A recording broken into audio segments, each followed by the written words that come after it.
Good morning. Today we're going to talk about the open arms of Jesus, and it's really a lesson about a particular passage that attracted my attention as an elementary principal, and we'll share that here with you in a minute. Clint, you broke it. Fix it, Clint. All right, there we go. But to kind of set the stage for that, I want to ask this question. Are children important? Yes, sir. Really? Well, of course they are. Of course they are. But does everybody in the world see children as important? You know,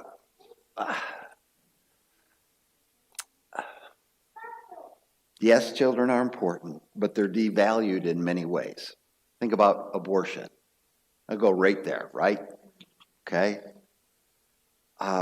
If children are important, how does abortion take rate in this country at the rate it does? I know it's a hot button. It's a conversation that's hard to have, but I just think about it in that context. Does it value children or not? What about this? Children are to be seen and not. That doesn't sound like a valuation of children, does it? A validation of children? That mindset? And you know, that's pretty common. How about this? ACEs. How many of you have ever heard of this? ACEs. If you sat in here and listened to me preach, and you all have, you've heard about this. You may not remember it, though.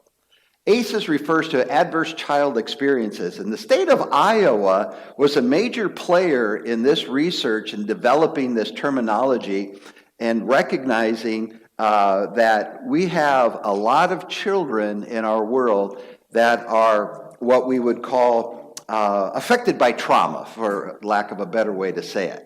They're dealing with trauma in their life. Adverse conditions that happen during childhood. We've learned how it affects their development, affects them as adults, affects the quality of their life.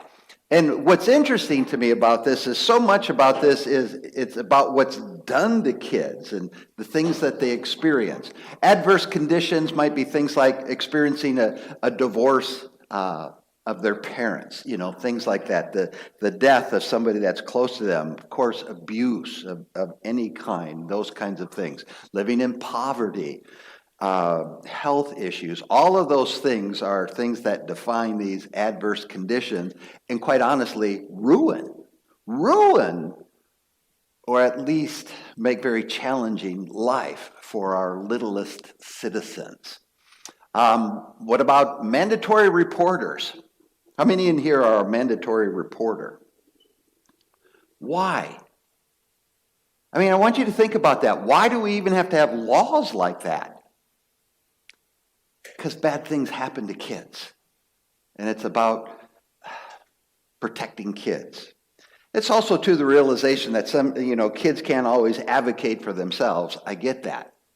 But we have laws like this because kids need to be protected because there's a lot of terrible things that happen in our world to kids.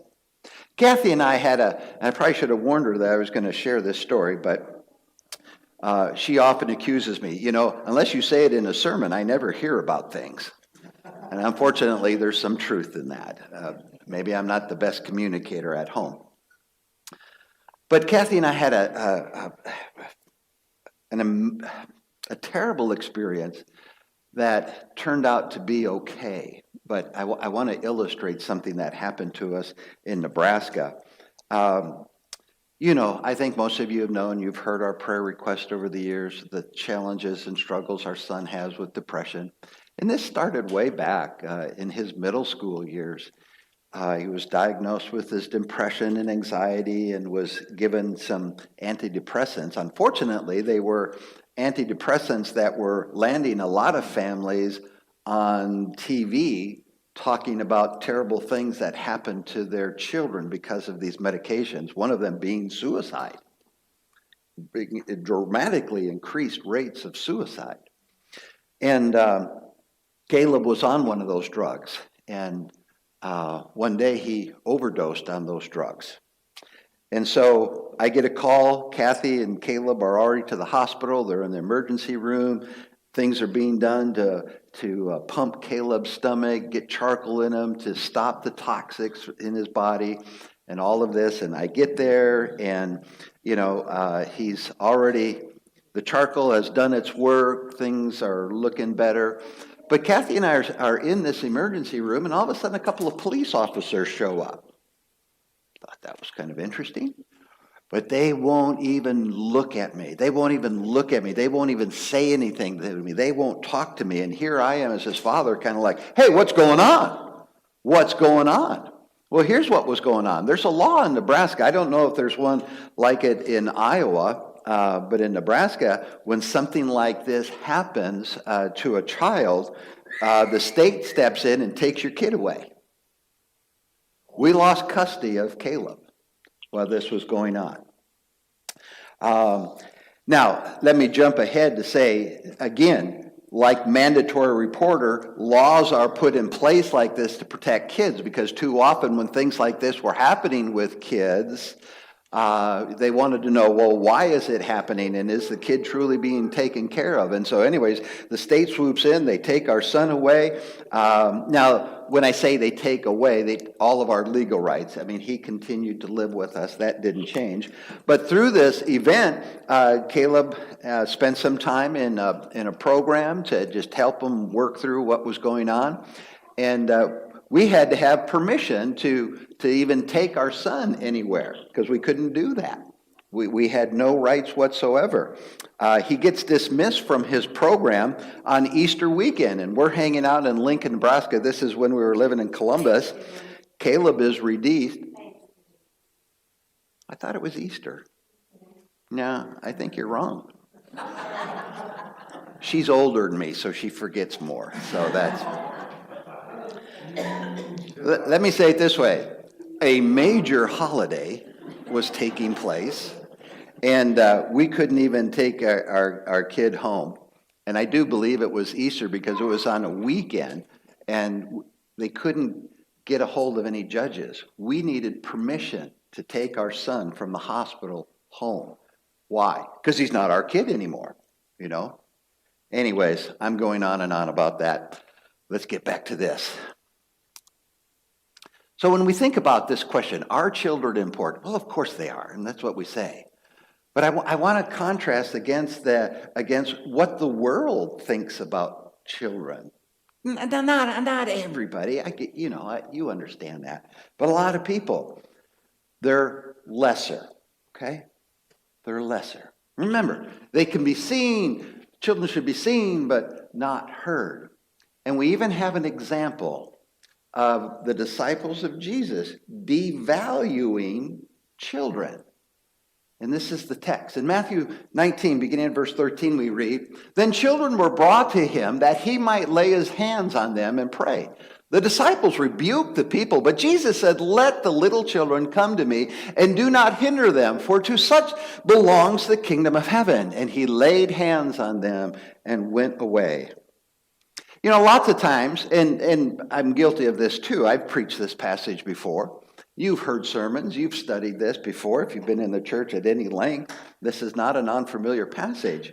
But generally when we're looking at this passage, when we're studying it or hearing a lesson on it, we're focusing on these childlike qualities, we're talking about the kingdom of heaven belongs to such as these, and what are those qualities, and how do we as adults maintain or take on these qualities that we might have the kind of relationship with God that we want to have. But I want to look at something a little different here. Something that, honestly, at least I haven't looked at in regards to this passage before. And it was what the disciples were doing, rebuking the people. Don't be bringing those brats up here. Don't be wasting the master's time. Now, I don't know what it sounded like or what they were saying, but I get the impression, rebuke. Does that sound like a nice thing? Does that sound like a pleasant experience to have? I mean, here you are, you're excited, you've been hearing so much about the teacher, and you have this opportunity. And for a lot of these people, probably their first opportunity to really interact with Jesus, they're excited, and so they bring their most precious possession to experience this, their children, only to hear, no, no, no, no, no, no. Go, take them with you. Don't be pestering the teacher with your kids. I mean, isn't that what's going on here? It's exactly what's going on here. Are children being valued? Absolutely not. Except, of course, by Jesus. By Jesus. So one of the things that I want to take away from this is this idea of the misguided gatekeepers, if you will. These disciples that were controlling who could approach Jesus and interact with Jesus, okay? The disciples rebuked them. Sometimes, even well-meaning followers of Jesus can stand in the way of others coming to him. And that's really the focus that I want us to have this morning in this passage. Are we possibly misguided gatekeepers? Is there any chance that maybe we're hindering people from coming to Jesus? Maybe even keeping the door closed so that they can't get to Jesus. This is really a pretty serious thought if you think about it. How might we do that? Because honestly, I don't think that any of us are standing around like the disciples and wagging our finger at somebody and saying, go, get out of here. Just take that little screaming brat and go. Oh, yes, I'm being a little dramatic, but it's me, it's Rudy. You know I do that to make the point, okay? I don't think any of us are doing that. But maybe through judgmental attitudes. Ever judged anybody? We all have, okay? I'll just save us the trouble here. We all have. But how do we manage and handle those judgmental attitudes? Is it in such a way that maybe we've caused people to turn away from being a part of what we're all about as God's children? Members of his son's church? What about our hypocrisy? Are we saying one thing and doing something else? Boy, that'll turn people off. Or maybe by making faith seem complicated or exclusive. The idea, it's really not for everybody, especially you. You know, how do we do those things? What subtle things might be taking place that are really turning people off to the Lord? Turning people off to wanting to have anything to do with what we call this. So are we helping or hindering others from coming to Jesus? That's the question that I want us to wrestle with today. To honestly ask ourselves where we're at in regards to that question. Because we can change it. That's the beautiful thing about that, about making that assessment. And wherever we fall in the conclusion, we can change it. We need to understand that our words, our church and family culture, the culture in this building, the culture in our homes, the climate in this building, the climate in our homes, we set that. Our degree of hospitality, all these things and so much more. Either open or close the door. Oh, another way to think about that. Are you opening the door for others or closing it? The invitation of Jesus, let the little children come to me and do not hinder them. We'll talk a little bit more about that in a moment, this idea of Jesus' warning here about this. Jesus honored them. As the disciples were dishonoring them in what they were doing, Jesus was honoring them. For to such belongs the kingdom of heaven. Why would you hinder them from coming to me? The kingdom of heaven is theirs. And in fact, they set a model that you and I ought to follow. Right? And what's that model? In the kingdom of God's simplicity outranks being fancy. Okay? Dependence is valued more than self-sufficiency. Purity and trust matter more than power and pride. Let me back up and say this. What do the kids bring? What do the kids bring to the table?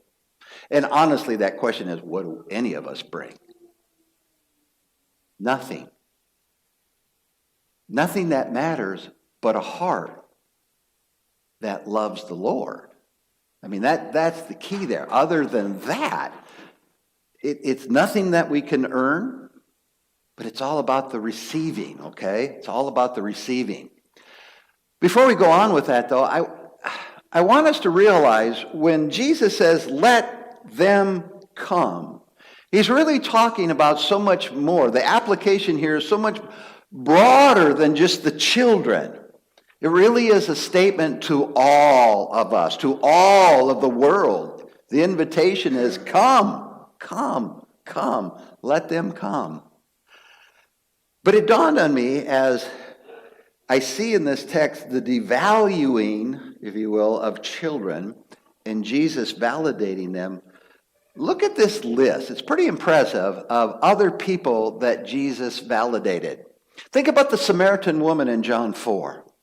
The disciples and Jesus are on a long journey, and they stop at a well. Jesus stops to rest. The rest of the disciples go on in the city to take care, make arrangements, get supplies, all those things that they're doing.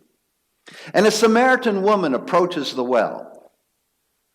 What does Jesus do? Well, the very thing society said, you shall not do. This idea of the Samaritan woman, the fact that she's Samaritan is a problem. The fact that she's a woman is a problem. And she understood that. Because her response to Jesus, when Jesus says to her, hey, could I have a drink of water? Her response is, what are you talking to me for? What are you talking to me for? Which says an awful lot. She knew her place. She knew her place as a woman and as a Samaritan. And Jesus goes on to have an amazing conversation with her, addressing the sin in her life and encouraging her to live a life leaving that sin behind. It didn't matter what she was or that she was a woman. The invitation was for her as well. Think about the leper who was healed.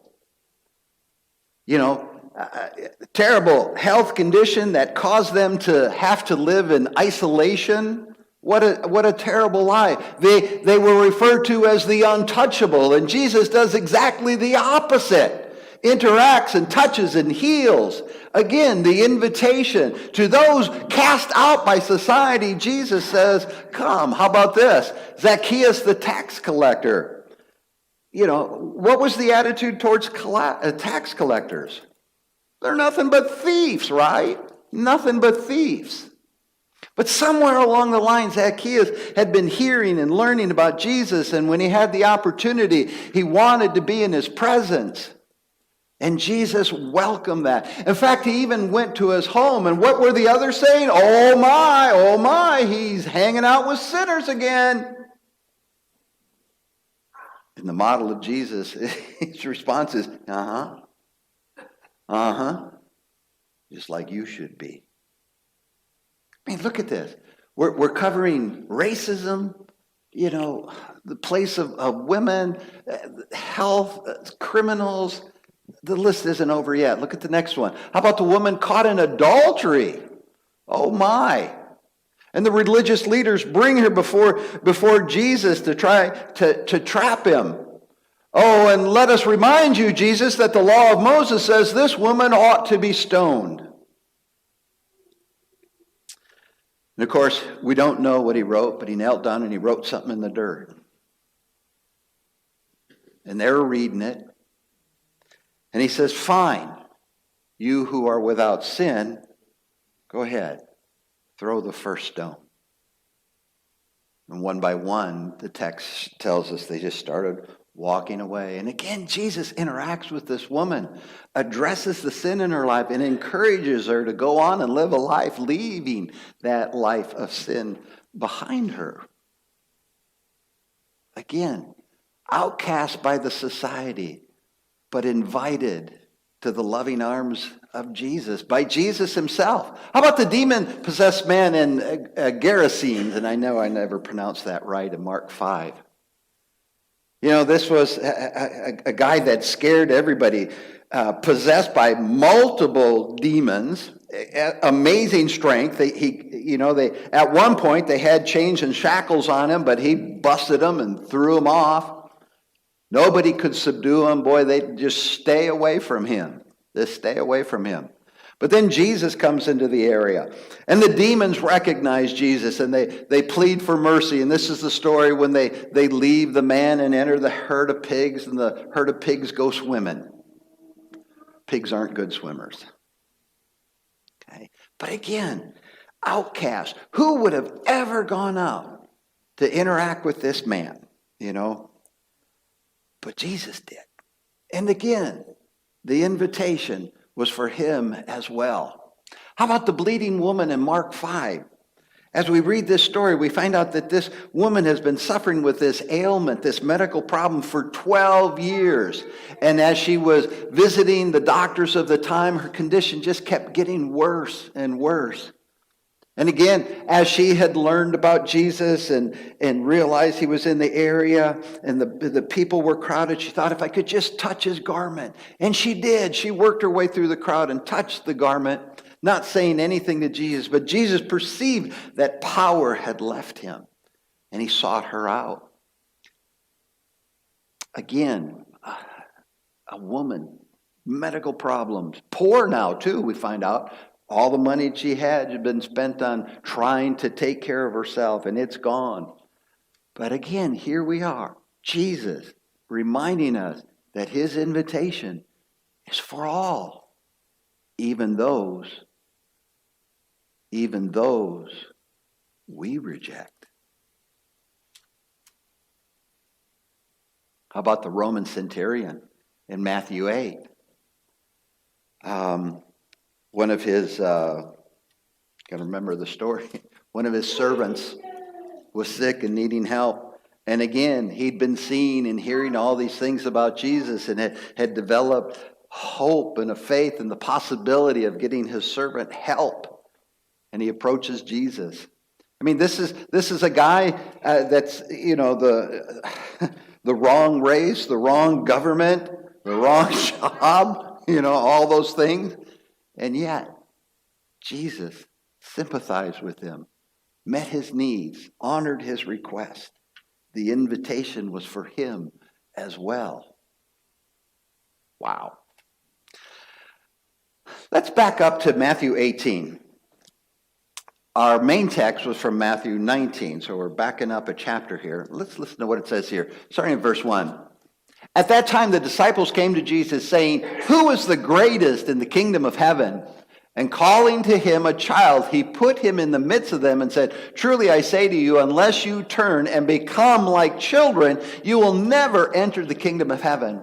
Whoever humbles himself like this child is the greatest in the kingdom of heaven. Whoever receives one such child in my name receives me. But whoever causes one of these little ones who believe in me to sin, it would be better for him to have a great millstone fastened around his neck and to be drowned in the depth of the sea."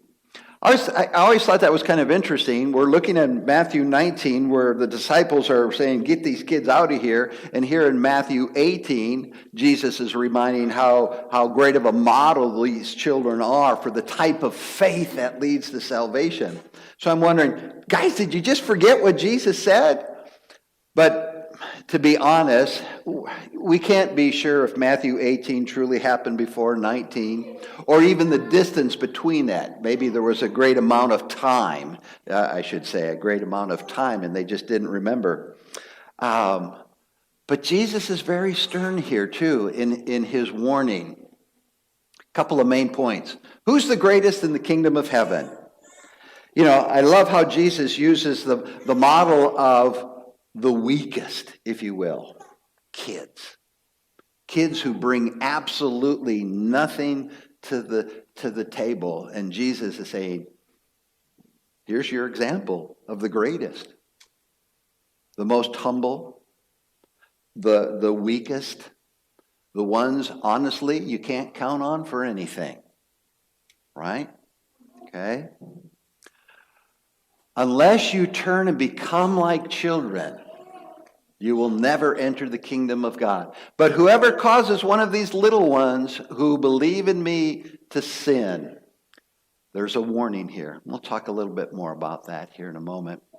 So the lesson of the kingdom. For the kingdom of heaven belongs to such as these. We've already talked about this. We know that the kingdom is not earned, it's received. It's not about what you bring to God, but about how willing you are to receive what God offers to us. You know, I think that's the greatest part of being an elementary school principal. I am a rock star. I am a rock star. I mean, people say that to me all the time when they see how I interact with my kids, and I love that. But what it's really all about is that, you know, these students are 100% willing and open to accept me as I am. I can't walk down the hall of my building and not be approached by a student and given a re-encouraging hug and a hello, and you know, and depending on which student it is, we might share a joke or something like that. It's absolutely an amazing job because of that. Children have no power, they have no status, they have no wealth. In other words, when they come to the Lord, it's just it. It's just them. It's just them loving. And kids do that better, I think, than any of us. Being acceptable. The problem is, you know what, and you know, you've heard these stories. Yeah, I get the bullies in my office. I get the troublemakers in my office. You know where they learn that stuff, though? Home. Mom and dad, older siblings, drunk uncles. They don't do it. They don't get mean and ugly and pushed out of sorts on their own. It's the world coming down on them that makes them that way. Shame on us. The big takeaway in this, to enter his kingdom, we must be childlike, humble, trusting, and dependent, of course. The open arms of Jesus, the title of our lesson today. A couple of thoughts here, and we'll wrap this up. It'll be yours. First one is, I want to, have you put yourself in the arms of Jesus? From our passage today, how does that happen? Well, by trusting him, by humbling ourselves, becoming dependent, picking up our cross daily. We talk so much about that, dying to self, realizing I bring nothing worthy of anything but a loving heart. And I want to make you a priority in my life. We know the obedience is part of that. We know obedience to the gospel. Through baptism, the death, burial, and resurrection of Jesus Christ, washing those sins away. I mean, it's all included in that. And I want you to think about which one of these questions applies to you. Have you put yourself in the arms of Jesus? If not, it's something you need to give attention to, something you need to be thinking about. But the real question in my lesson today is this one. And this is the hard one. Have you kept anyone from his arms? Have you kept anyone from his arms? Maybe unknowingly.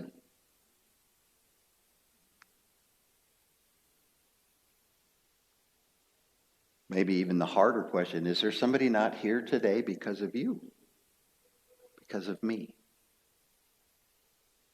Why do I ask such a hard question?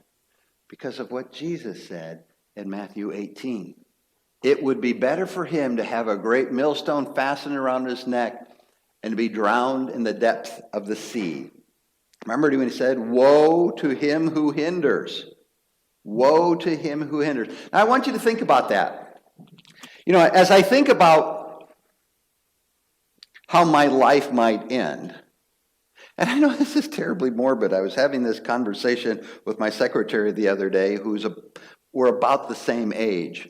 And we're just talking about how we talk and think about how our life is going to end is very different at 64 than it was when you were 44 or 24 or 14, right?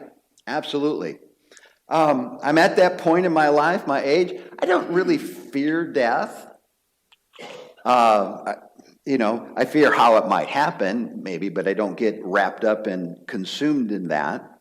And I think part of it, too, is I'm comfortable with my story and what will happen when I leave this earth. And I have great hope in that. It would be better.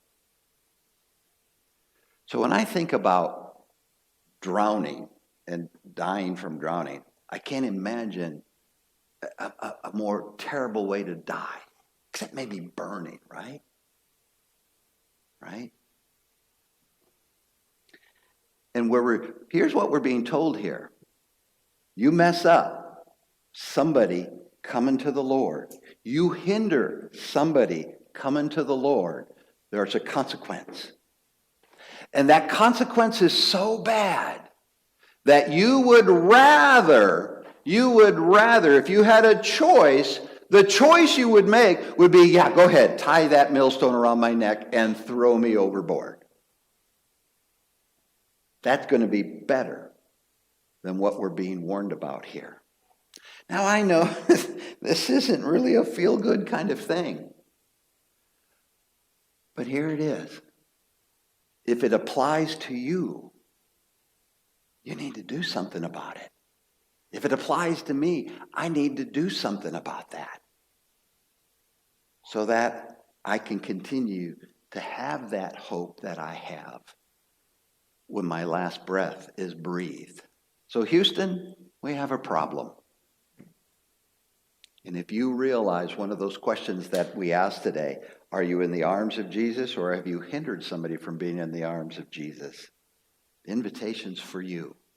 How can we help you today? Won't you come while together we stand and sing that song of encouragement?